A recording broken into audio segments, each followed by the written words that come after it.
Santo nos hable en esta hora, que no sean mis palabras, que no sean mis enseñanzas, que no sean mis ideas, sino sea tu palabra la que quede sobre nosotros en esta hora, en el nombre de Jesús. Amén. Hoy les quiero hablar un tema, y ustedes que son una iglesia naciente, y antes de entrar al tema de los cursos y la doctrina, yo estuve orando mucho tiempo, Señor, ¿qué quieres que hablemos? Porque aquí va a haber gente que tal vez va naciendo espiritualmente, gente que viene de otras congregaciones, pero como iglesia está naciendo. Y este tema creo que es fundamental, cuidar mucho el punto que se llama aquí los Baales modernos. ¿Qué es eso?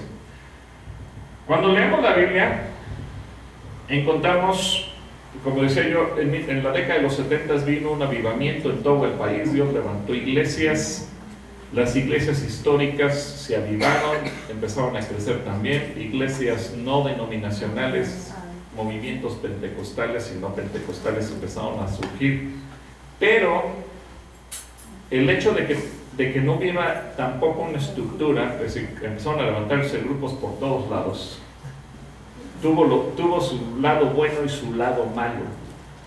La parte mala es que muchas veces se levantaba gente con mucha capacidad de liderazgo, con mucho carisma, pero con poca enseñanza y poco profundidad doctrinal, y eso empezó a darle apertura a doctrinas de demonios, lo que dice el apóstol Pablo que iba a ocurrir en el epístola de Timoteo. Pero cuando nosotros confrontamos eso con lo que dice la Biblia, encontramos, por ejemplo, que el pueblo de Israel, a pesar de ser testigos directos del poder de Dios, se apartaban una y otra vez del Señor para adorar a los dioses paganos, que en la Biblia encontramos se llamaban los Baales. Hubo momentos en los que el pueblo de Israel, motivado por sus líderes, fueran jueces o reyes, destruyeron el culto a los Baales, pero hubo momentos en que los jueces o los reyes los motivaron a adorar a los Baales. Y hubo momentos en donde dice la Biblia, adoraban a Dios, pero también adoraban a los Baales, y entonces empezó a haber un sincretismo. Ahora, cuando uno mira la iglesia, la doctrina, hoy en día es muy fácil que escuchemos predicaciones en todos lados, por el internet, por YouTube, por las redes sociales, etcétera, etcétera. Entonces nos damos cuenta que de repente surge de todo, cosas muy buenas y cosas muy malas. Desgraciadamente tan popular lo uno como lo otro.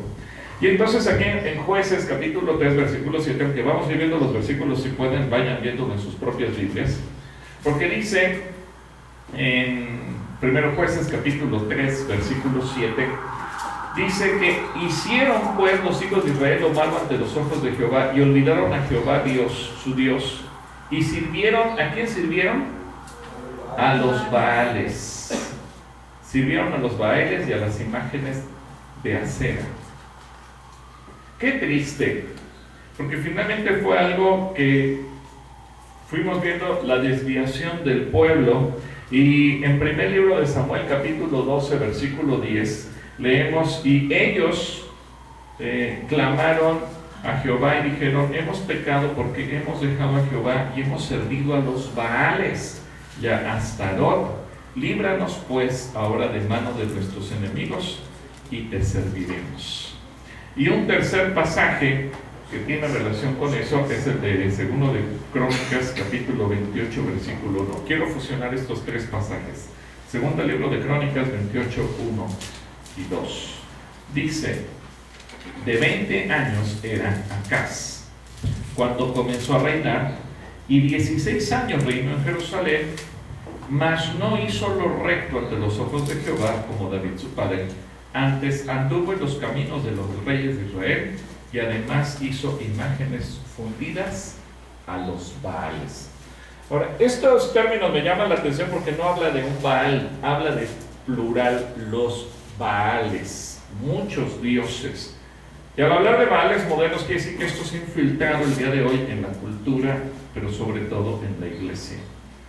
Tal vez usted se imagina que se trataba de varias imágenes de un mismo ídolo, o que tal vez sería una forma de referirse en general a los dioses paganos.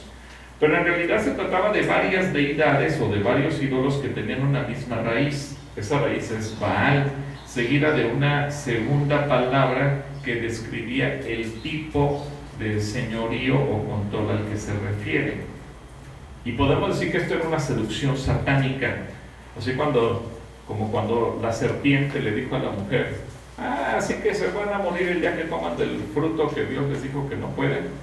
Y dice: pero no se van a morir, sino que al contrario, serán como Dios. Y esa mentira fue la seducción para Adán y Eva, y fue que cayeron en la trampa. Y es la misma seducción que quiere poner hoy sobre nosotros. Desde el principio Satanás ha querido de recibir adoración y ha creado una seducción espiritual. En el pasado indujo a Israel a apartarse de Dios y adorar a ídolos paganos de las demás naciones, como leemos en el segundo libro de Reyes, capítulo 17, versículos 16 y 17, cuando dice: dejaron todos los mandamientos de Jehová su Dios. Eso es lo que dice: dejaron todos los mandamientos de Jehová su Dios. Viéndolo desde la perspectiva moderna o de la iglesia, podríamos pensar: dejaron la doctrina, la sana doctrina de la que nos habla el Nuevo Testamento, y se hicieron imágenes fundidas de 2 becerros y también imágenes de acera, y adoraron a todo el ejército de los cielos, y sirvieron a Baal, e hicieron pasar a sus hijos y a sus hijas por fuego, y se dieron a adivinaciones y agüeros, y se entregaron a hacer lo malo ante los ojos de Jehová, provocándole a ira. Qué terrible, porque finalmente vamos acariciando y vamos abrazando doctrinas y costumbres del mundo, y esto me recuerda lo que dice Apocalipsis, cuando el Señor confronta a la iglesia y le dice a una de las congregaciones: pero tengo contra ti que has hecho tuya la doctrina de los nicolaítas. Y los nicolaítas se refiere a un grupo de personas que aceptaban lo secular, lo que no era espiritual, como si fuera espiritual. Esos eran los nicolaítas, los que lo secular lo introducían en la iglesia. Por ejemplo, yo no tengo nada contra nadie, pero imagínense que dijimos: bueno, vamos a empezar a adoptar doctrinas psicológicas y las empezamos a introducir como verdades espirituales. Vamos a empezar a introducir principios humanistas y los vamos a meter como verdades espirituales. Vamos a meter principios políticos y los vamos a introducir como verdades espirituales. Y de repente nos damos cuenta que la iglesia se empieza a llenar de cosas: festividades, tradiciones, cuestiones indígenas de los mayas, cuestiones que a veces como pueblos traemos y que son abominables, pero decimos: bueno, pero son tradiciones del pueblo, y las empezamos a acariciar y las empezamos a introducir en la iglesia. Esos son los Baales, esos son los nicolaítas, de los que Dios nos habla, de los que tenemos que cuidarnos. Y a pesar de esa apostasía y esa rebeldía, Dios siempre tuvo un remanente fiel que no se apartó de sus caminos, tal como se lo dijo al profeta Isaías en primer libro de Reyes, capítulo 19, versículo 18.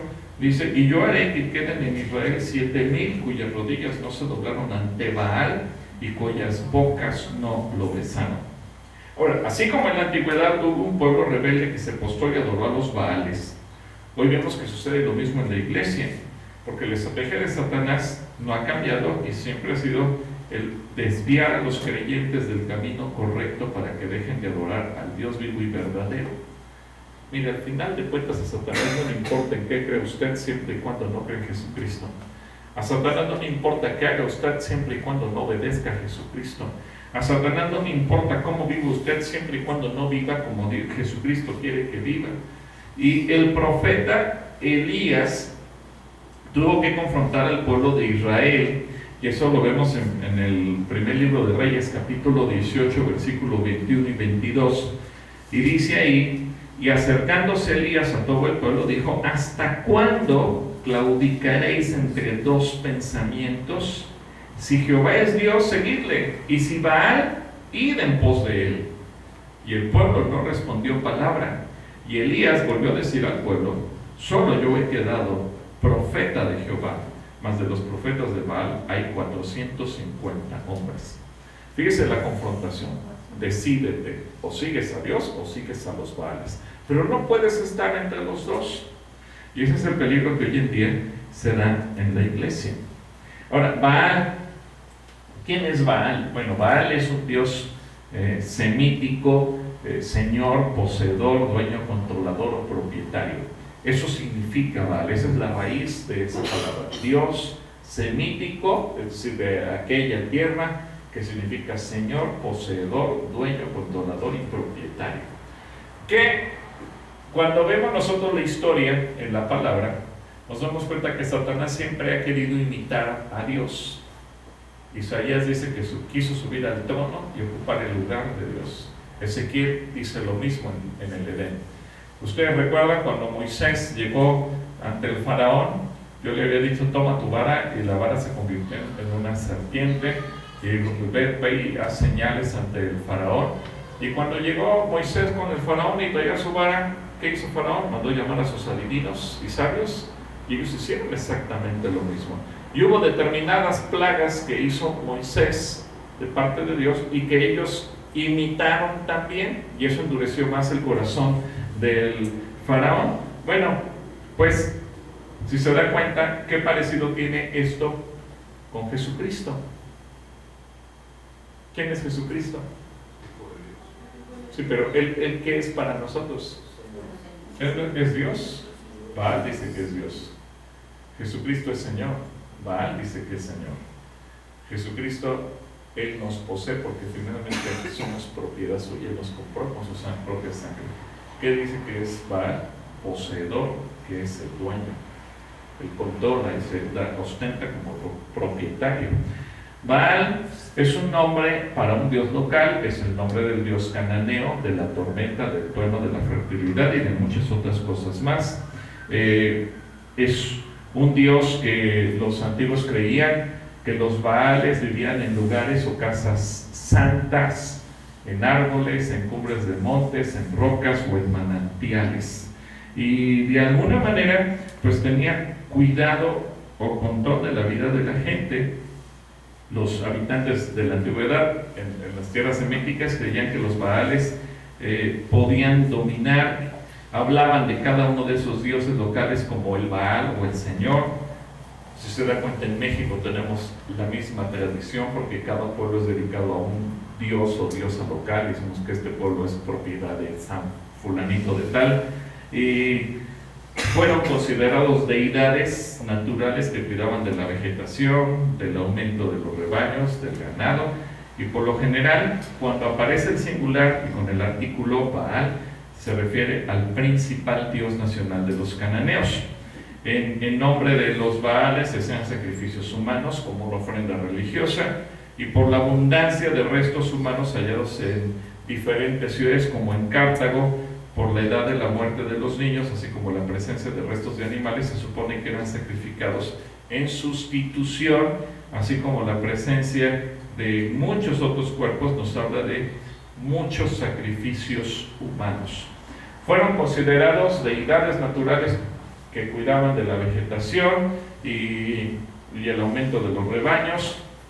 Se hacían todo tipo de sacrificios humanos. Era una divinidad de varios pueblos situados en Asia Menor, y tenían influencia en los fenicios, cartagineses, caldeos, babilonios, sidonios y filisteos. Y también dentro de la mitología egipcia los encontramos representados como un joven guerrero, como un toro joven, el oculto símbolo del poder creador, o como el padre de todos los vientos. Esta es una introducción para que usted se dé cuenta de todo lo que era Baal. En el femenino se le conocía como Baala o Baalti, maestra, dama o poseedora. De aquí yo puse una imagen de Elías en el Monte Carmelo cuando está degollando a los profetas de Baal. Ahora, los Baales en la antigüedad y su aplicación actual. Esto es algo de lo que nosotros tenemos que cuidar. Toda la introducción que les di es para que ustedes puedan ubicar qué cosa era Baal. En Josué 24:2, fíjese bien, Josué hace una declaratoria que a nosotros nos confronta también de la misma manera, y parecería que este pasaje fue escrito para los mexicanos, ¿verdad? Dijo Josué a todo el pueblo: así dice Jehová, Dios de Israel, vuestros padres habitaban antiguamente al otro lado del río, esto es, Taré, padre de Abraham y de Nacor, y servían a dioses extraños. Parece que esto fue dedicado para los mexicanos, porque nuestros antepasados, no necesariamente papá, mamá, posiblemente sí, pero todos nuestros antepasados, ¿de dónde viene México? De adorar todo tipo de dioses y de diosas y de todos los estilos. Lo mismo se ha celebrado brujería, ocultismo y de todo. Y luego en el versículo 15 dice: y si mal os parece servir a Jehová, escogeos hoy a quien sirváis, si a los dioses a quienes sirvieron vuestros padres cuando estuvieron al otro lado del río, o a los dioses de los amorreos, y en cuya tierra habitáis. Pero yo y mi casa serviremos a Jehová. Dios se lo dijo también a Jacob en Génesis 35, 1 y 2. Dijo Dios a Jacob: levántate y sube a Betel y quédate ahí, y haz ahí un altar al Dios que te apareció cuando huías de tu hermano Esaú. Entonces Jacob dijo a su familia y a todos los que con él estaban: quitad los dioses ajenos que hay entre vosotros y limpiaos y mudad vuestros vestidos. Esta palabra es para todos nosotros hoy, donde Dios nos dice: quítate los dioses que vienes cargando en tu vida. Ahora, vamos a ver los dioses modernos, los Baales modernos. Usted y yo somos salvos por gracia. ¿Qué tuvimos que hacer para salvar? Nada, simplemente creer y arrepentirnos. Y la Biblia dice que la salvación es por gracia. ¿Cuánto tuvimos que pagar? Tuvimos que sacar nuestra chequera, nuestra cartera y depositar una cantidad. Nada, dice Dios, eso fue tan caro que tú no lo podías pagar. Así que Cristo Jesús murió, derramó su sangre preciosa y nos dice: tienes mi perdón. ¿Cuál es la condición que Dios nos pone? Arrepiéntete y cree en el Evangelio. Pero el primer Baal que encontramos se llama Baal Hanán. ¿Qué significa Baal Hanán? A ver, léalo todos juntos. Señor de la gracia. ¿Esto a qué le suena? Es una imitación burda de lo que es Jesucristo. Dueño o Señor de la gracia, Baal es misericordioso. Ahora, fíjense bien. Hoy en día vemos que muchos creyentes están postrándose ante el Baal de la gracia. ¿Cómo traducimos eso en el lenguaje actual? Abusar de la gracia de Dios. Abusar de la gracia de Dios. Una cosa es que por gracia Dios me perdonó y me salvó. Y otra cosa es que yo siga siendo un patán, que le pegue a mi esposa, que robe, que haga fraude, que sea un mal trabajador, que le haga fraude a mi patrón, que ande por la calle violando reglas, que viva como cualquier pecador y me siga llamando cristiano, porque digan: es que estoy bajo la gracia. Eso es Baal Hanán, no es la gracia de Dios. Dios no nos perdonó por gracia para que nosotros sigamos siendo la misma clase de patanes y de pecadores y de malos ciudadanos y de gente corrupta. Dios nos perdonó para que nosotros seamos transformados. A mí me llamó la atención, hace unos meses, el presidente de la República dio un mensaje ante los 300 líderes más prominentes del país. Y él habló de la necesidad de un cambio. Dijo: es tiempo en el que México tiene que cambiar sus valores. Fíjense quién lo dijo. ¿Por qué dijo eso? Porque México fue, dentro de las estadísticas de la OCDE, esa organización que supervisa las naciones del mundo, dentro de la OCDE somos la nación más corrupta del mundo. A nivel global, quedamos en penúltimo lugar, porque dicen por ahí que dimos dinero para no quedar. Es el colmo, ¿verdad? Ahora, cuando nos califican, esa noticia no se puede tapar con un dedo, no puede decir, es que eso no es cierto. ¿Qué dice el presidente? Pues tenemos que cambiar los valores. Y hablamos, hoy es un tiempo de gracia.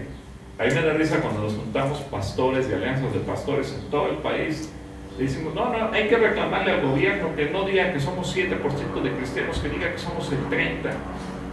Mejor vamos a quedarnos callados la boca, porque si viéramos que ese 30 está impactando la sociedad, que somos diferentes, que somos mejores personas, que hay menos corrupción, que se nota la presencia de cristianos, que si usted manda a hacer un trabajo con un cristiano queda excelentemente bien hecho, que si mandó contratar un albañil cristiano, ese albañil fue mejor que cualquier otro albañil, que los matrimonios cristianos reducimos a 0 el índice de divorcio, que los hijos de los cristianos no están metidos en drogas, que los cristianos no adulteramos, que los cristianos no robamos, que los cristianos somos gente que vivimos en santidad. En ese momento podemos ser transformados y decir, ahora sí se nota la presencia de cristianos. Dentro de la lista de los países menos corruptos del mundo, sobresalen 2 tipos de naciones. Número 1, aquellos que históricamente han abrazado el Evangelio como cultura. Dios le dijo a Abraham que él iba a bendecir a aquellos que temen a Dios hasta por 1000 generaciones. Es decir, tome en cuenta, usted es una generación. Si usted conoce a Cristo y usted entrega su vida al Señor y usted obedece a Dios, dice Dios, por causa tuya, hasta 1000 generaciones. ¿Cuánto es 1000 generaciones? Chorro de tiempo. No solamente piense hijos, nietos, bisnietos, tataranietos, chosnos y todo lo que le siga. ¿Cuántos siglos abarca 1000 generaciones? Bueno, los países en donde surgió la expresión del Evangelio después de los tiempos de la Reforma luterana y demás, y cuando vienen países como Alemania, Francia, Inglaterra, etcétera, toda la parte de Europa del norte, son los países menos corruptos del mundo. Sí hay corrupción, pero son los países menos corruptos del mundo. Llama la atención porque esas naciones no son cristianas el día de hoy, pero esas naciones están viviendo de la promesa que Dios hizo. Sus generaciones pasadas fueron cristianas y por causa de ellos hasta por 1000 generaciones siguen viviendo en prosperidad. Son las naciones que sostienen la economía del mundo y curiosamente son las catalogadas menos corruptas. En segundo lugar están países como Corea del Sur. Corea del Sur es un ejemplo de lo que es la visitación del Evangelio. Es una nación que en la década de los 40 y 50 era de las más corruptas, donde los niveles de educación estaban más abajo, de las más pobres de la tierra. De repente entra el Evangelio, de repente en Corea del Sur surgen las iglesias más grandes de todo el planeta, iglesias de 1 millón de personas, iglesias de 400,000, 500,000 personas. Las iglesias chiquitas son iglesias de 50,000 personas. Pero viene una transformación que de repente Corea surge como un país del primer mundo, de repente Corea surge como una nación poderosa, de repente Corea surge como una nación donde el nivel de educación de ser antes de primero de primaria, ahorita lo tienen a nivel de posgrado promedio en la población. Y uno dice, ¿será casualidad que todo el Evangelio y la nación fue transformada? No. Ellos aprovecharon la visitación del Espíritu Santo y dejaron que el Evangelio cambiara su nación. Pero mientras los mexicanos sigamos colgándonos de que por la gracia de Dios puedo vivir como sea, porque al fin y al cabo estoy bajo la gracia, entonces en realidad vamos a vivir en una desgracia, vamos a vivir en el pecado, no va a haber cambio, no va a haber transformación. Y entonces, fíjese, en Crónicas habla de este Dios. Primer libro de Crónicas 1:49 dice, y muerto Saúl, reinó en su lugar. ¿Quién reinó en su lugar? Baal-Hanán, hijo de Acbor. Este hombre fue dedicado a esta deidad, Baal-Hanán. Así que una cosa es tener a Cristo como de visita y otra muy diferente que vive en mi corazón. Cuando el Señor nos habla de que Él quiere venir a vivir en nosotros y de recibirlo nosotros. Apocalipsis dice que Dios toca la puerta y llama, y si alguien entra, Él abre, si alguien abre la puerta, Él entra y come con nosotros. Pero hay gente que solamente le abre la puerta como si fuera Jesucristo una visita. Hola Señor, qué bueno que viniste a visitarme, vete, no quiero que vivas conmigo, porque no quiero que tú gobiernes mi vida, no quiero cambiar mi manera de vivir, no quiero cambiar mi manera de pensar. Por eso Filipenses, y aquí estoy poniendo puros versículos del Nuevo Testamento, nos dice: ocupaos en vuestra salvación. ¿Pero cómo tenemos que ocuparnos de la salvación? Con temor y temblor. Esto es como si usted le da a un niño chiquito, imagínense que le da un vaso de cristal cortado. Usted le dice al niño: ten cuidado, yo no te lo voy a quitar. Pero si el niño con sus manitas chiquitas, y a lo mejor no tan ágiles como las de un adulto, lo aprieta demasiado o lo deja caer y se le rompe, pues adiós vaso. Y no es que Dios me quiera quitar la salvación, simple y sencillamente es porque muchas veces nosotros no hemos sabido capitalizar lo que significa la salvación. Muchos piensan que porque confesaron a Cristo como su Señor ya son salvos, y por eso viven una vida descuidada, pero no se les nota que tengan a Cristo. Hay gente que dice: hermano, mi papá, mi esposo, mi hijo ya entregó su vida a Cristo, pero no se ha convertido, sigue siendo igual, sigue siendo un borracho, se sigue drogando, pues entonces no alcanza la salvación. Tito capítulo 2 versículos 11 y 12, fíjese cómo Dios nos advierte aquí: porque la gracia de Dios se ha manifestado para salvación. ¿A quién? A todos los hombres, enseñándonos, ahora esta es parte de la gracia, que renunciando, esto se nos olvida subrayarlo en nuestras Biblias, renunciando, ¿a qué tenemos que renunciar? A la impiedad y a los deseos mundanos, vivamos en este siglo sobria, justa y piadosamente.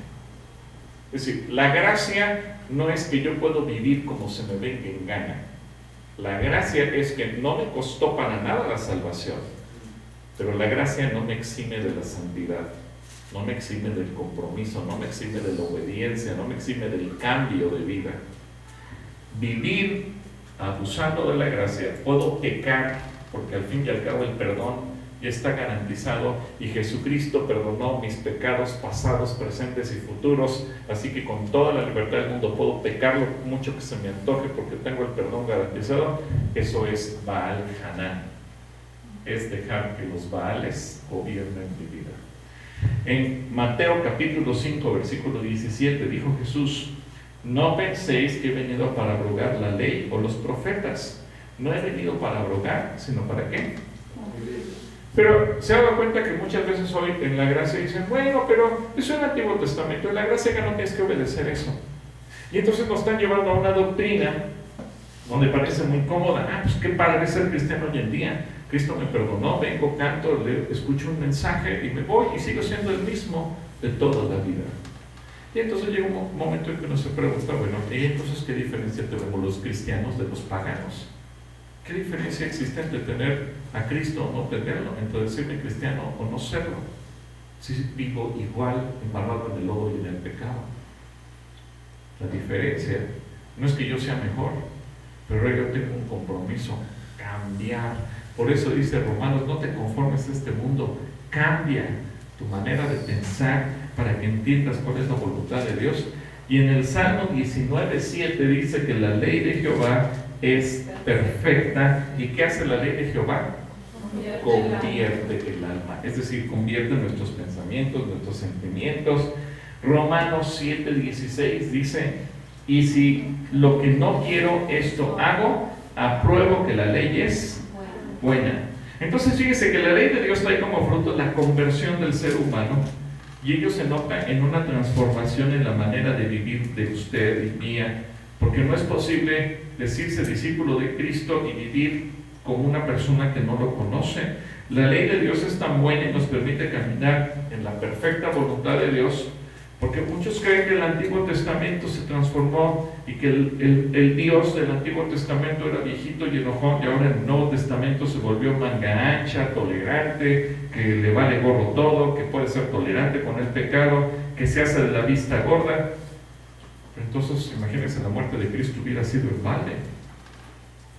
Yo creo que Dios tenía dos posibilidades, aparte de lo que hizo Cristo Jesús en la cruz. Uno, Dios pudo no haber actuado en gracia y hubiera dicho, todos ustedes se merecen ir al infierno, y nos manda al infierno y bien merecido que no lo teníamos. La segunda era, me hago de la vista gorda y todos son perdonados y borrón y cuenta nueva. Pero tampoco lo hizo, porque Él es un Dios justo. Dijo, alguien tiene que pagar por el pecado. ¿Quién pagó por el pecado? Jesucristo. Pero fue tan importante su paga que ahora el Señor nos dice, ahora yo quiero que tú camines en santidad. La gracia no significa que no debamos caminar en santidad. Y por eso es que decidió abrirnos el camino al cielo a través de Jesucristo, y por medio de su perdón y de nuestro arrepentimiento, es decir, un cambio en el estilo de vida, y de esa manera podamos caminar en su gracia. En 1 Timoteo 1:8 dice, pero sabemos que la ley, ¿cómo es la ley? Dice Timoteo, es buena si uno la usa legítimamente. Por eso mucha gente ha hecho de Baal Hanán su estilo de vida actual, porque ha desechado la ley de Dios y va justificando sus actos con el argumento de que están viviendo bajo la gracia y no bajo la ley. Y Santiago 1:25 dice también ahí, mas el que hubiere mirado atentamente en la perfecta ley, que es la de la libertad, y perseverando en ella, no siendo oidor olvidadizo, sino hacedor de la obra, este tal será bienaventurado en su hecho. Es decir, la ley de Dios nos da libertad, pero la misericordia y la gracia de Baal Hanán quieren llevar al libertinaje y al desorden. Baal Hanán no es otra cosa que el mismo diablo Satanás o enemigo quiere confundir al cristiano, haciéndole creer que Dios bajó el control de calidad de la santidad para entrar en su reino, como si lo que antes para Dios era pecado, ahora ya no lo es. Pero tenemos escrito en el libro de Hebreos que Jesucristo es el mismo ayer, hoy y por los siglos. Es decir, si Dios dice en el Antiguo Testamento que algo es pecado, su estándar en el Nuevo Testamento sigue siendo eso es pecado. Es más, lo aumentó la calidad. ¿Qué dijo Jesús? Oíste que fue dicho que el que adultere no va a entrar al reino de los cielos. ¿Pero qué dijo Jesús? Pero yo te digo, el que mira a una mujer para codiciarla ya adulteró en su corazón. Ahora Jesús se va a la intención del corazón, no al acto físico. Oíste que fue dicho, no matarás. Pero yo te digo que si te enojas contra tu hermano y lo insultas, ya lo mataste en tu corazón y serás culpable. ¿Se da cuenta? Jesús no bajó el nivel de calidad. ¿Qué hizo Jesús? Lo subió, porque ahora Jesús se va a la intención del corazón. Baal Hanán nos dice, no te preocupes, Dios es un viejito loco, sus niveles de calidad los bajó, vive como quieras que estamos bajo la gracia. Ese es Baal Hanán. ¿Entiende por qué es Baal Hanán? ¿Entiende por qué son los Baales modernos? Dios no está viejito, Dios sigue siendo el mismo de ayer, de hoy y por los siglos. Tomo un segundo Baal, que podemos tocar rápidamente. Baal Berit. ¿Qué significa Baal Berit? Señor de los pactos, Señor de las alianzas, Señor de qué? Hoy que estamos celebrando el día de qué? A donde vaya, ¿verdad? Están corazones y rosas y flores y el día de la amistad. Ahora, esto no tiene nada que ver con el día de la amistad, eso es un asunto publicitario de mercadotecnia. En realidad, la Biblia habla de la amistad y de ser buenos amigos, y amigos más unidos hay que un hermano, etc. Pero esto nos habla de una distorsión de la amistad. Señor de los pactos, Señor de las alianzas, Señor de la amistad. En Jueces capítulo 8 versículo 33 dice, pero aconteció que cuando murió Gedeón, los hijos de Israel volvieron a prostituirse yendo tras los Baales y escogieron por Dios ¿A quién escogieron por Dios? A Baal Perit, al Señor de la amistad. Y a muchos cristianos les cuesta trabajo entender el concepto de amistad según Dios, porque inmediatamente mezclamos el sentimentalismo y cuando alguien se encuentra en pecado lo justificamos diciendo, pobrecito, ¿y dónde entonces queda la misericordia de Dios?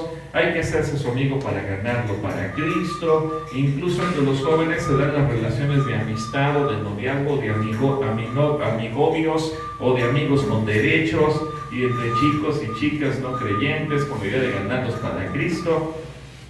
Pero Dios piensa de una manera muy diferente. Por ejemplo, Dios nos advierte que tener amistades con personas que llamándose cristianos les gusta vivir en pecado. Fíjense lo que dice 1 Corintios 5:11. Más bien os escribí que no os juntéis, esto lo dice Dios, no os juntéis con ninguno que llamándose hermano fuere fornicario, o avaro, o idólatra, o maldiciente, o borracho, o ladrón. Fíjense a qué punto llega Dios que dice, con el tal, ni aun qué. Y si el borracho le dice, que se dice cristiano, oye, nos echamos un cafecito, y usted dice, ay, ¿dónde queda la misericordia? Pues sí, no voy a echar mi cafecito. ¿Y sabe qué? Tenemos que a veces queremos ser más misericordiosos que Dios. Ahora yo me pregunto, ¿para usted la Biblia qué es? ¿La palabra de Dios o una mera sugerencia? Que si no me gusta y no me conviene, no le hago caso, la tiro a la basura y termino viviendo como a mí se me antoja. Por eso tenemos que tomar en cuenta, bueno, ¿y qué dice Dios de todo esto? El Señor de la amistad dice, tú júntate con el que sea. El humanismo y los derechos humanos nos han plagado de eso. Los derechos humanos fue una manera muy sutil de meterse Satanás. Porque obviamente, imagínense, cualquiera que diga, yo no estoy en favor de los derechos humanos, van a decir, estás loco. ¿Quién puede decir que no estamos en favor de los derechos de un ser humano? Todos. Pero entonces ahí se abanderan los gays, las lesbianas, los transexuales. Hoy en día, me acuerdo que hace años le hice un comentario a la iglesia y hoy en día lo veo cumplir, y no porque yo sea profeta, sino simplemente por, como dijo un hermano, ve la historia y entiendes el futuro. Hoy en día los gays están pugnando porque se baje la edad para poder mantener relaciones sexuales con los niños, y entonces no pueden ser acusados de pederastas. Cuando ellos pugnaron por las relaciones entre el mismo sexo, dicen, ay, están locos, ¿cómo se va a lograr? Ya se logró. Ahora dicen, bueno, que no sea delito tener relaciones con un niño o una niña de 10 años. Y lo van a luchar, y lo van a conseguir, porque se están abanderando de los derechos humanos, las amistades. Es parte de todo el plan, y como usted puede ver, son los Baales modernos. Si quieres, abre la puerta para que no nos vayamos a desmayar aquí todos. Y no vamos a caer en el espíritu, sino que... Ahora, otro aspecto del cual el Señor nos advierte acerca de la amistad con el mundo es lo que nos atrae. Fíjense lo que dice Santiago 4:4. Oh, amas adúlteras, ¿no sabéis que la amistad con el mundo, la amistad del mundo es amistad contra Dios? Cualquiera pues que quiera hacerse amigo del mundo se constituye ¿qué? Enemigo de Dios. Entonces de repente vemos que pues hay que celebrar, total, es para ganar a la gente para Cristo. En la lógica parece muy sano, pero cuando voy y consulto a Dios, Dios me dice, eso no lo puedes hacer. Y entonces viene aquí el punto en donde somos confrontados. Bueno, ¿tú qué quieres? ¿Lo que Dios dice? Pecador, hacer lo que dicen los pecadores. Proverbios 1:10 dice, hijo mío, si los pecadores te quisieren engañar, no consientas. Si dijeren, ven con nosotros, pongamos acechanzas para derramar sangre, acechemos sin motivo al inocente, Dios nos advierte, no aceptes.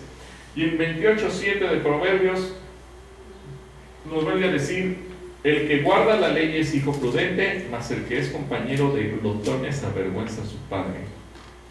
Y para rematar, en 2 de Corintios 6:14 dice, no os unáis en yugo desigual con los incrédulos, porque qué compañerismo tiene la justicia con la injusticia, y qué comunión la luz con las tinieblas, y qué concordia Cristo con Belial, o qué parte el creyente con el incrédulo, y qué acuerdo entre el templo de Dios y los ídolos, porque vosotros sois el templo del Dios viviente, como Dios dijo. Así que cuidado con sociedades, alianzas y pactos que usted haga con personas que no conocen a Jesucristo, porque eso se entra en el tema de los Baales modernos, lo que estamos estudiando aquí acerca de Baal Berit. Recuerde que Jesucristo oró para que usted y yo no fuéramos contaminados del mundo. Dijo: Señor, están en el mundo, no te pido que los quites del mundo, sino que los guardes del mal. Y el tercer Baal, Baal peor, este se oye peor, ¿verdad? Baal peor. ¿Este señor de qué es? De la carnalidad. ¿Señor de qué? De la apertura, maestro del espacio abierto, señor de la mente abierta. ¿Ha escuchado ese término últimamente? Cuando usted no acepta algo, que le dicen: ay, es que eres de mente muy cerrada, sé más open mind. Y entonces eso significa: tengo que ser moderno, de estatus. ¿De dónde viene eso? De los Baales. Si se da cuenta, no hay nada nuevo bajo el sol.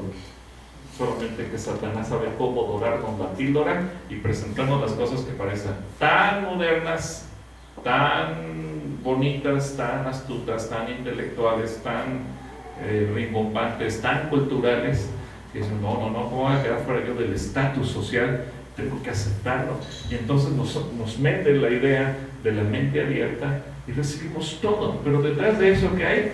La carnalidad. ¿Cómo aceptamos la carnalidad? Hay que tener apertura. Así nos metieron la idea del homosexualismo. Por eso nos dicen: ahora hasta hay una ley, ¿verdad? Si tú no los aceptas, tú eres homofóbico, tú eres el malo, tú eres el intolerante, tú eres el que estás menospreciando a la gente, y vas para afuera. Este es el punto que nosotros debemos de tener cuidado. Baal peor, el señor de la carnalidad. Números capítulo 25 del 1 al 3. Dice: moraba Israel en Sittim, y el pueblo empezó ¿a qué?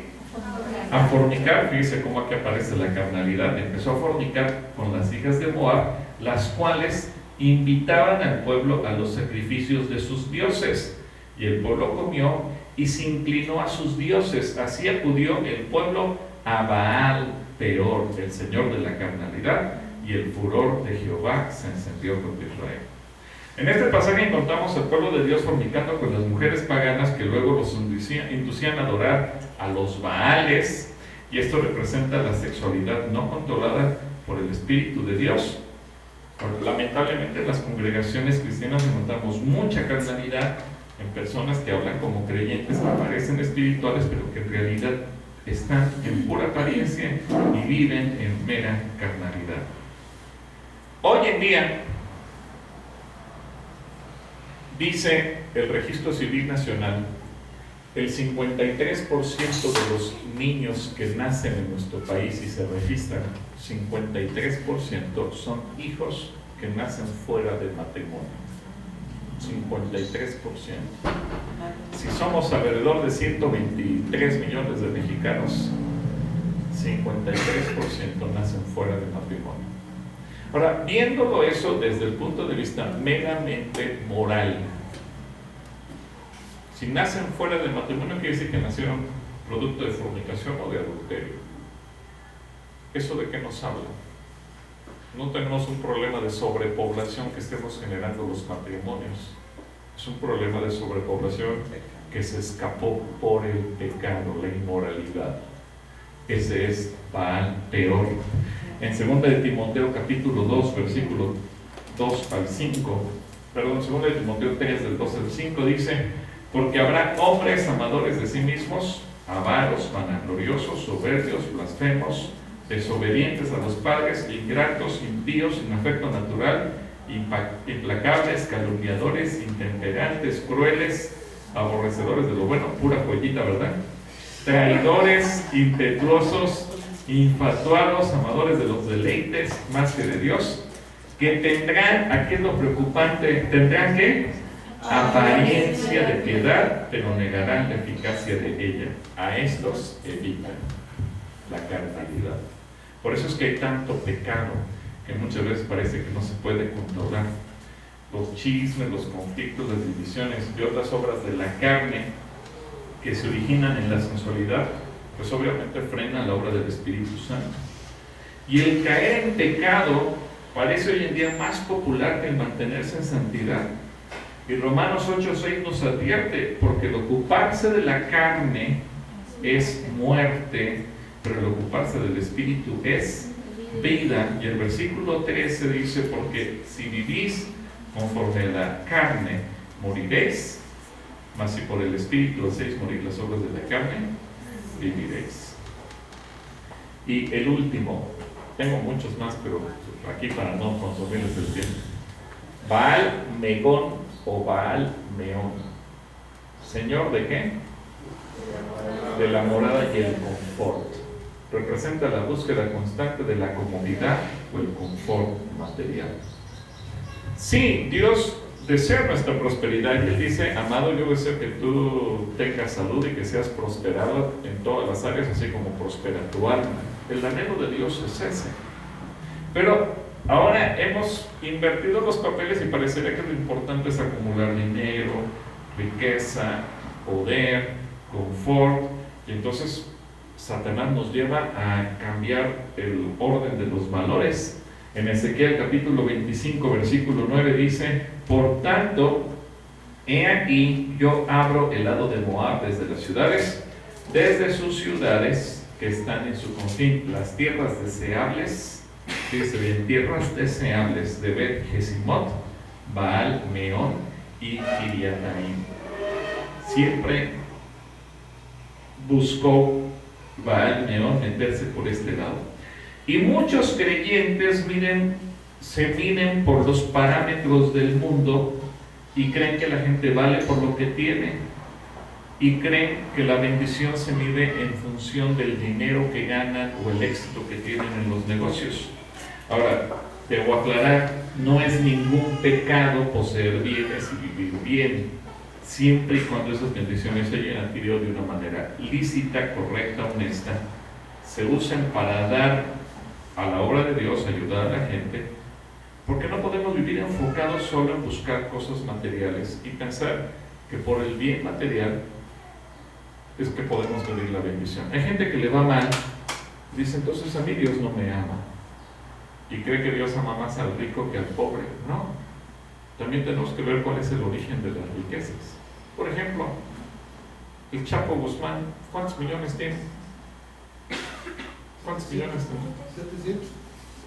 Inclusive la revista Forbes lo pone como uno de los hombres más ricos del mundo, ¿no? Y será bendición de Dios, aunque él diga, déjenme hacer y yo pago la deuda del país y yo hago lo que sea. ¿Verdad de Dios su fortuna?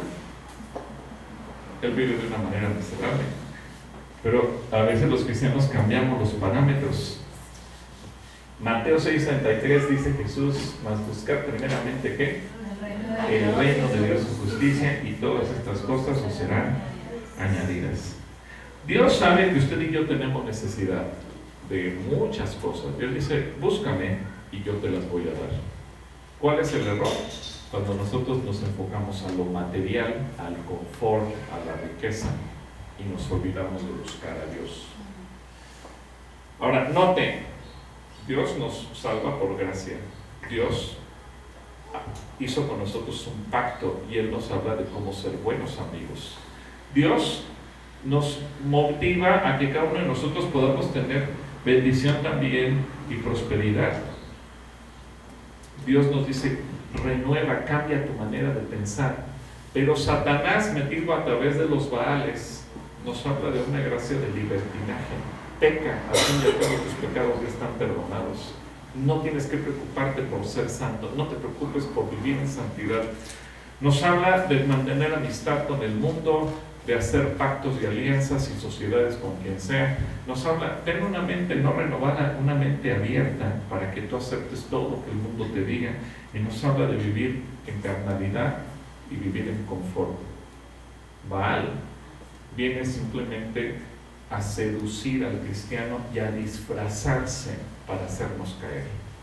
Por eso, en esta tarde, ¿qué le parece si nos ponemos de pie? Nos ponemos de pie. Yo le voy a invitar a que cada uno de nosotros podamos cerrar nuestros ojos.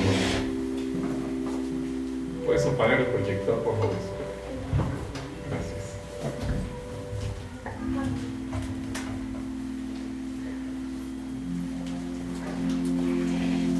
Yo sé que ninguno de nosotros somos perfectos, que tenemos muchas cosas que corregir, que cambiar, que renovar.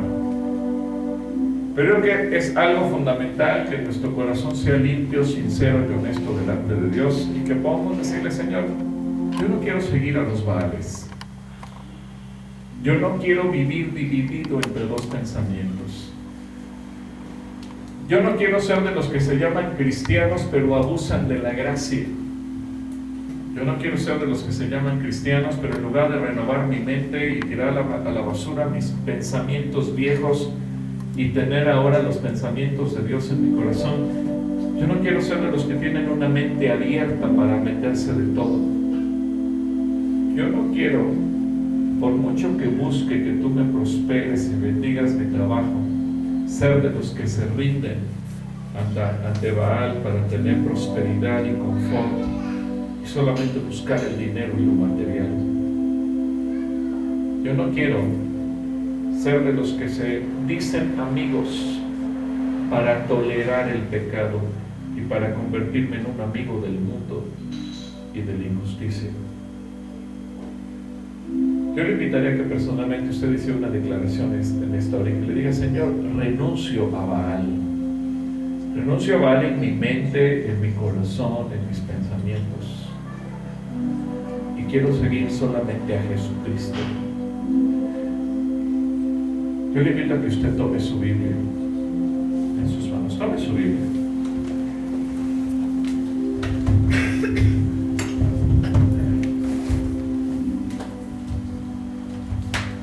Y así con su Biblia en su mano, dígale: Señor, yo hago un pacto contigo de que solamente seguiré tu palabra, lo que tú dejaste escrito en la Biblia. Que esa sea mi regla para vivir, que esos sean mis mandamientos, no desviarme ni a diestra ni a siniestra. Yo hago un compromiso contigo, Señor, de no desechar lo que dice la Biblia porque no me conviene o porque no me gusta. Hago un compromiso contigo de no seguir modas o corrientes. Hago un compromiso contigo de no ser selectivo con aquellas cosas que a mi criterio me favorezcan y las que no me favorezcan no las obedezcan. Señor, yo quiero que Jesucristo, por tu palabra, dirija mi vida.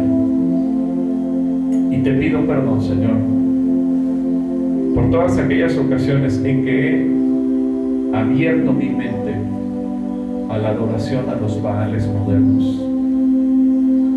Te pido perdón por aquellas ocasiones en que he abusado de tu gracia.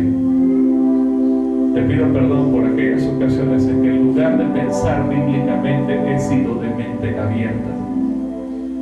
Te pido perdón, Señor, por todas aquellas ocasiones en que en lugar de actuar conforme tú me mandas, he tratado de justificar amistades con el mundo en mi corazón. Señor, quiero vivir en santidad y que mi vida pueda ser de bendición y salvación y testimonio para los que no te conocen. Que en mi corazón haya misericordia, pero que en mis convicciones exista la santidad por sobre todas las cosas, porque estoy convencido de lo que tú dices, que sin santidad nadie te verá, y yo te quiero ver. Yo te quiero ver. Padre, yo oro por esta preciosa congregación que aunque está naciendo, en el nombre de Jesucristo tú permitas que pueda consolidarse en tu palabra. Yo quiero orar por Job, por Vianney, por sus hijos. Quiero pedirte que en todo momento tú les dirijas para predicar la palabra sana, la sana doctrina. Oro por los que se levanten aquí como servidores, para que puedan ser gente temerosa de ti, que no estén dispuestos a negociar con el mundo, sino que estén dispuestos a mantenerse como una sola pieza delante de ti. Oro porque este lugar, el tiempo que aquí permanezcan, y oro porque a donde quiera que tú los lleves, con el crecimiento que les des, los edificios que logren rentar o construir, en donde quiera que ellos se paren, tu palabra sea predicada sin ser adulterada, sin ser desviada de ninguna manera, sino que siempre tu palabra se pueda atesorar como lo más valioso que tú nos has dejado, y que tu Espíritu Santo nos permita darle la aplicación práctica todos los días, de tal manera que podamos vivir para agradarte en santidad. En el nombre de Cristo Jesús.